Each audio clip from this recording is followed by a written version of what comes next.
আমরা পরিবহন শ্রমিক বিশেষ করে যে আমাদের পশ্চিমবঙ্গের বামপন্থী সরকারের আমলে প্রাক্তন মুখ্যমন্ত্রী কমরেড বুদ্ধদেব ভট্টাচার্য তিনি গতকাল তার নিজস্ব বাসভবনে প্রয়াত হয়েছেন এবং এই প্রয়াণে আমরা যেমন শোকাহত গোটা পশ্চিমবঙ্গের মানুষ বিশেষ করে যুব সমাজ, কারণ তিনি মুখ্যমন্ত্রী যখন ছিলেন তখন তিনি স্লোগান দিয়েছিলেন যে আমাদের কৃষি আমাদের ভিত্তি এবং শিল্প আমাদের ভবিষ্যৎ। শিল্প ভবিষ্যৎ যে যুব সমাজের যে কর্মসংস্থানের ব্যবস্থা এবং তার যে লক্ষ্য,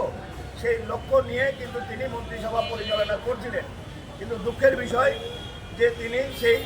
স্বপ্নটা পূরণ করতে পারলেন না। কিন্তু এখন যুব সমাজ তার অনুভবটা বুঝতে পারবে যে তিনি কত ধরনের কী ধরনের উন্নত মানের মানুষ এবং স্বচ্ছতা, তার যে স্বচ্ছতা আজকে বিরোধী যে দলগুলো আছে, যেহেতু আমাদের যে এখন বর্তমান যে মুখ্যমন্ত্রী তিনিও কিন্তু তার প্রশংসা করছেন, তার মুখ্যমন্ত্রীর যারা ক্যাবিনেট মন্ত্রী তারাও প্রশংসা করছেন, বিরোধী দলের নেতা যারা আছেন তারাও প্রশংসা করছেন যে তিনি একজন সৎ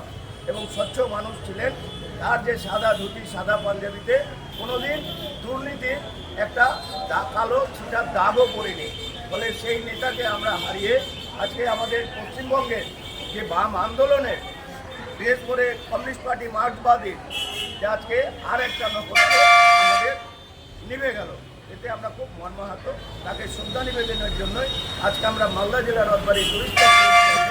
আমরা তাকে শ্রদ্ধা নিবেদন